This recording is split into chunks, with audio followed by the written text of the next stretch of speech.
bienvenue dans la classe virtuelle de français. Voilà qu'on arrive à parlant à la fin du livre, à la fin de votre manuel, car on s'approche des vacances. C'est pourquoi c'est juste le temps de parler des vacances, de projeter ces vacances et d'analyser l'information que vous avez dans votre manuel. Donc c'est la dernière unité de votre manuel, l'unité numéro 10. C'est la première leçon et le sujet de notre leçon, c'est vivement les vacances. Qu'est-ce qu'on va faire aujourd'hui? On va identifier le vocabulaire thématique dans un message lu. Ensuite, on va apprendre à associer les réponses aux questions posées. Puis, on va représenter dans un schéma la famille des mots proposés. Et finalement, on va compléter la liste des adjectifs donnés au féminin. Les vacances. Les vacances sont des activités qui nous apportent beaucoup de plaisir. Ce sont des activités de joie, ce sont des activités liées au voyage, liées au loisir, liées au temps qu'on passe avec sa famille ou avec ses amis. Quelles sont les activités que vous avez pendant les vacances? Je suis sûre que vous avez plein d'idées comment passer ces vacances-ci, plein d'idées avec qui passer et comment et où passer vos vacances. Donc à l'écran, vous voyez beaucoup d'images qui reflètent différentes manières de passer ces vacances. Donc vous pouvez passer le temps libre ou vos loisirs dans un parc, en plein air, faire du sport, jouer quelque chose ensemble avec vos amis. Vous pouvez aller à la plage avec votre famille ou avec vos amis. Vous pouvez faire du vélo pendant les vacances, pourquoi non? Vous pouvez aller ou passer ou séjourner dans une colonie de vacances avec vos amis, ou vous pouvez partir seul dans cette colonie de vacances pour vous faire là-bas de nouveaux amis. Et finalement, vous pouvez aussi bien passer vos vacances chez vos grands-parents à la ferme. Donc, il y a plein d'idées. Voyons quels sont les messages que vous avez dans votre manuel, des messages à propos des vacances.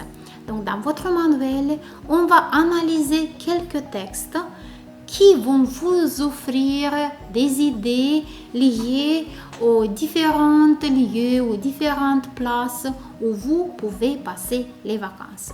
Donc, commençons par le premier message. Comme d'habitude, vous voyez le mot inconnu évidencié à l'écran. Vous le voyez aussi bien traduit en bas du texte.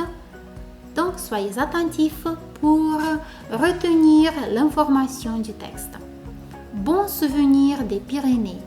Je suis dans une colonie de vacances. Nous sommes dans une vieille école, mais on est bien ici. Tous les copains sont gentils. Nous nous promenons toute la journée. Il y a des grottes intéressantes à visiter. J'ai trouvé quelques belles pierres pour ma collection. Alors, dites-moi, où est-ce que ce jeune homme ou le personnage passe ses vacances? Bien sûr, vous avez un indice direct. Il passe ses vacances dans les Pyrénées, c'est-à-dire des vacances à la montagne. On continue avec le message suivant. Soyez attentifs.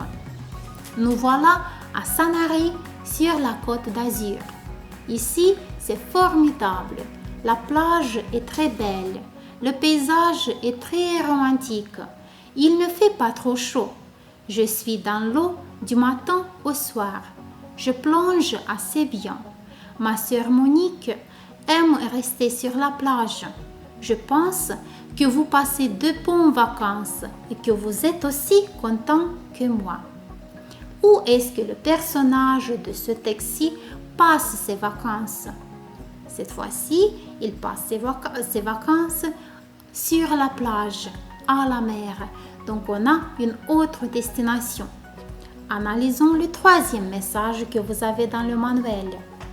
Nous voilà à Méry, un petit village du centre de la France. Nous avons loué une maison de vacances. Mon cousin Marc est avec nous. Il est désagréable. Nous avons fait quelques excursions intéressantes. Nous avons visité une belle ferme et nous avons travaillé un peu avec les paysans. C'est dur, mais c'est bon pour la santé. Mais depuis lundi, il fait mauvais temps. Il pleut toute la journée et il fait assez froid. Mais nous ne sommes pas tristes. Nous passons notre temps à lire et à écrire. Où est-ce que les personnages du texte passent leurs vacances? Cette fois-ci, ils passent leurs vacances à la campagne, dans un petit village. Et ici, vous avez décrites les actions ou les activités que vous pouvez avoir pendant une vacance à la campagne. Maintenant qu'on a analysé tous ces trois textes, dites-moi, est-ce que ces trois personnages, ils passent leurs vacances dans le même entourage? Mais bien sûr que non. Si vous vous rappelez, le premier personnage, il passe ses vacances à la montagne. Le deuxième personnage, il passe ses vacances sur la plage, à la mer. Et le troisième personnage, il passe ses vacances à la campagne, dans un petit village. Donc, on a des activités différentes, on a des vacances différentes.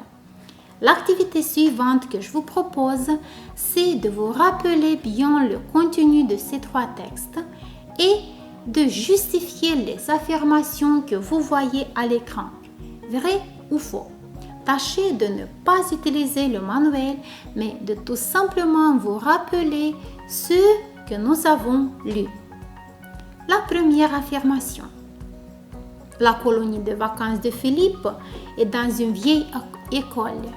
Donc, vous devez vous rappeler bien l'information du texte. Où se trouve la colonie de vacances de Philippe?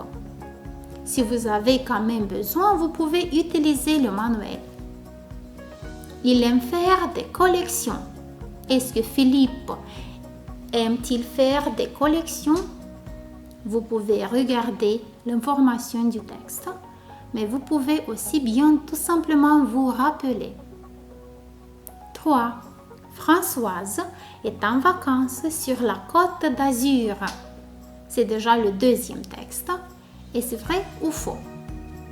Je pense que vous avez deviné. On continue. 4. Il passe des vacances formidables. 5. Il nage toute la journée. 6. Sa sœur n'aime pas le soleil. Est-ce que vous vous rappelez ce que le texte nous dit? 7. Luc fait des excursions intéressantes. Luc, c'est le garçon qui passe ses vacances à la campagne. Et 8. Il a travaillé dans une ferme. Et la dernière affirmation, quand il pleut, il regarde la télévision. Rappelez-vous le contenu du dernier texte. Et maintenant, voyons les variantes correctes. Alors, on a la plupart de ces phrases sont vraies. Donc, vous voyez la première, la deuxième, l'information sur Françoise. On a seulement 2 phrases qui ne sont pas correctes, 2 phrases qui sont fausses. C'est le fait que sa sœur n'aime pas le soleil. Mais si vous avez retenu le texte ou si vous regardez maintenant attentivement le texte, vous allez trouver que sa sœur aime beaucoup le soleil. Et la dernière affirmation, elle est aussi fausse. Quand il pleut, il regarde la télé. Donc, vous n'avez aucune information sur la télé dans le dernier texte. Donc, le personnage ne regarde pas la télé car le temps qu'il passe avec ses copains ou avec ses grands-parents, c'est plus intéressant à la campagne que de regarder la télévision. Alors, on continue avec des questions sur le texte.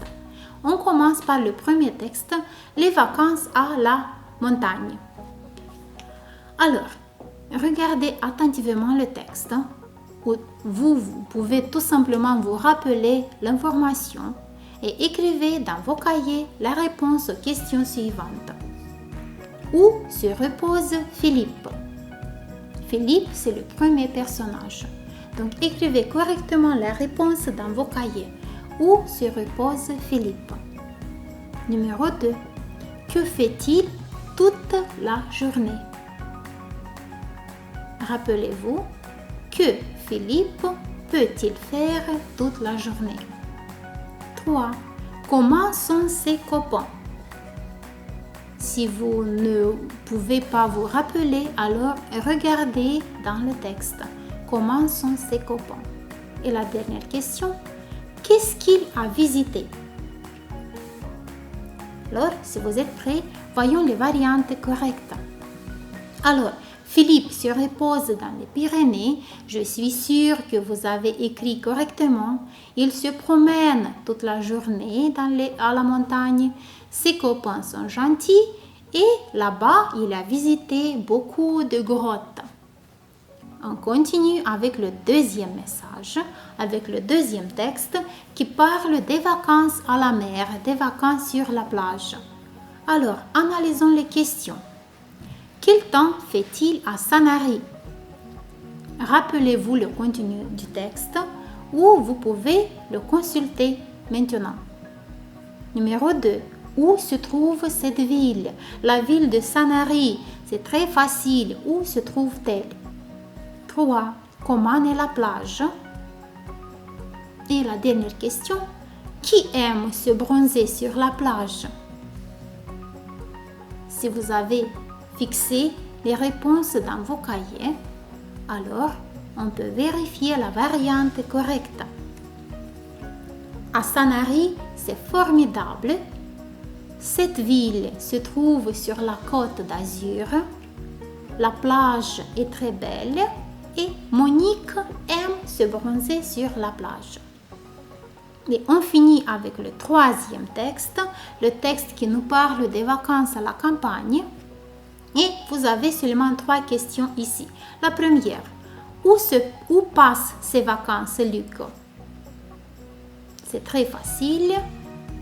La deuxième, avec qui Luc passe-t-il son temps? Et la troisième, quel temps fait-il à Mairie? Rappelez-vous le contenu du texte et écrivez correctement la réponse. Si vous êtes prêts, alors voyons les réponses correctes. Donc, Luc passe ses vacances dans un petit village au centre de la France. La deuxième question, ou la deuxième réponse, Luc passe son temps avec sa famille, là-bas à la campagne. Et la troisième réponse, à Mairie, il fait mauvais temps depuis lundi. Très bien, je suis sûre que vous avez écrit presque toutes les réponses correctement. Maintenant, je vous propose d'élaborer une carte conceptuelle qui décrive ou qui présente les activités que vous pouvez avoir pendant vos vacances d'été. Donc, j'ai élaboré ma carte conceptuelle à moi, mais c'est à vous de changer d'activité, de changer d'image et de les remplacer avec les activités que vous préférez avoir pendant vos vacances d'été.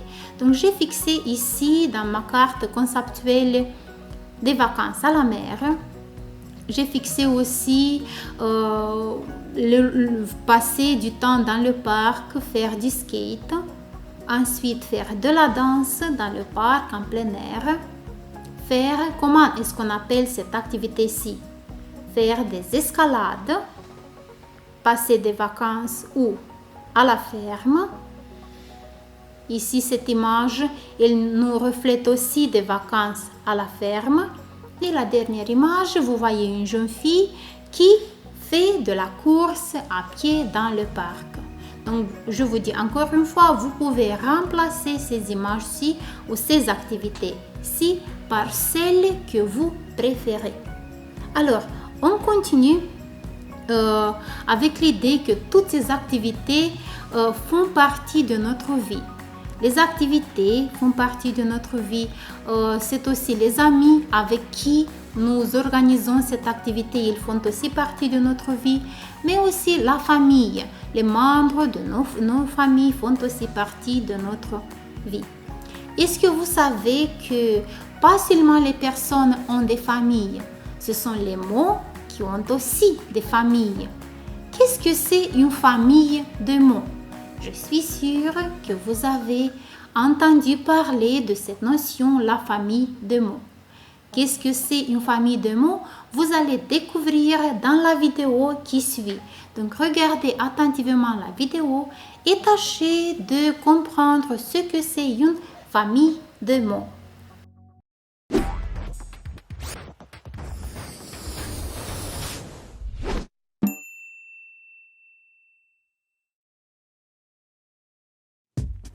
Il était une fois La terre un terrien. et son chien. C'est un terrier. Et son maître, lui, il a mal aux dents. Oh, ça doit être terrible. Moi, je déteste avoir mal aux dents. Je donnerais la terre entière pour ne pas avoir mal. Il faut aller chez le dentiste s'il ne veut pas finir édenté. Sinon, on lui donnera un dentier. Attends. Terre, terrien, terrier, dent, terrible, dentiste, édenté, dentier. Il y a des mots qui se ressemblent, tu trouves pas? Tu as raison. On va les ranger. Je commence. Dent, Dentier, dentiste. édenté,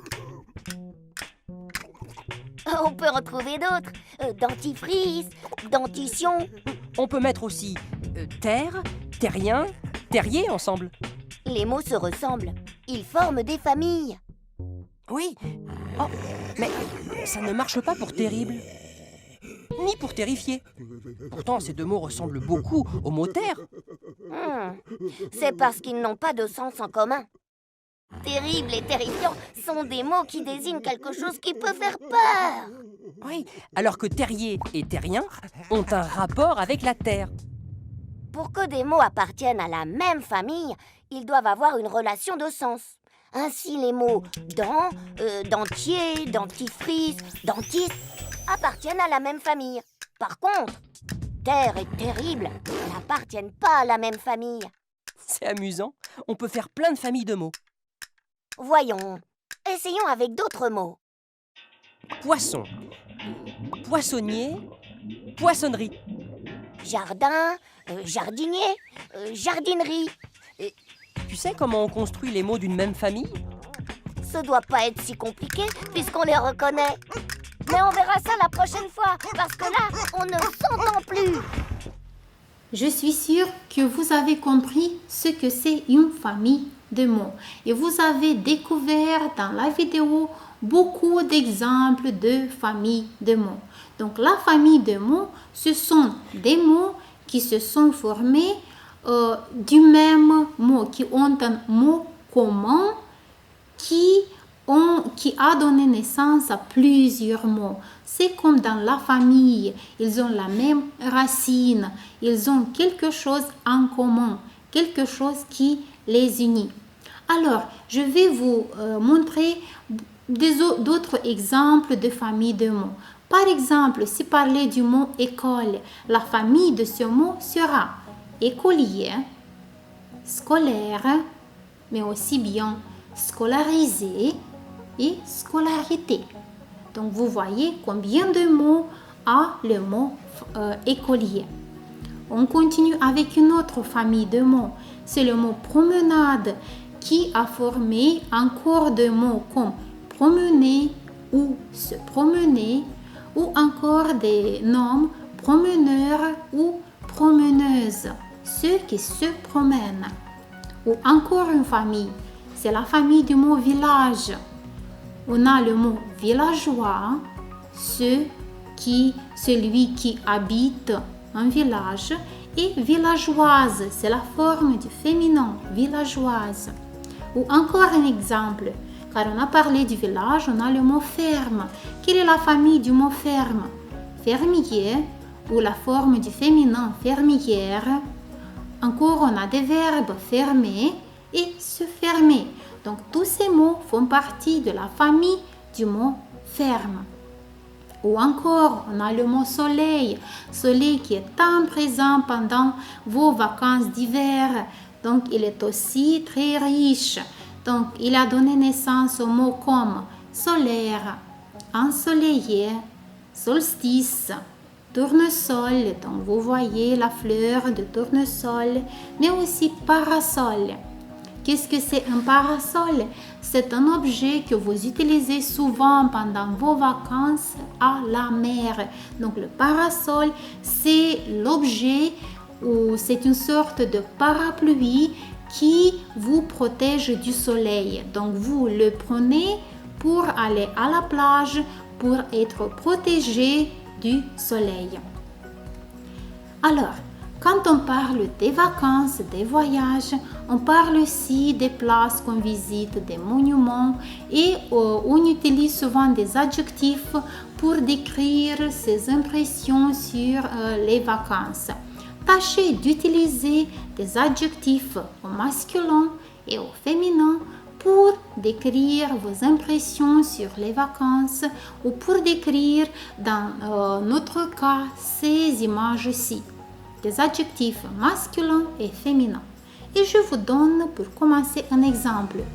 Un vieux château ou une vieille cathédrale. Donc on a pris le même adjectif et on l'a utilisé une fois au masculin, une fois au féminin en changeant aussi les noms. On continue.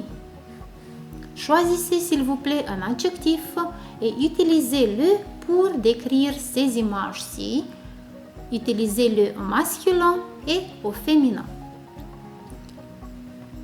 Ma variante, c'est un enfant content ou une fille contente. Le même adjectif, deux formes. On continue. On a une seule image, mais vous pouvez utiliser le même adjectif deux fois car vous avez deux personnes dans l'image. Et on peut proposer la variante suivante, un homme romantique ou une femme romantique. Dans ce cas, on a la même forme de l'adjectif.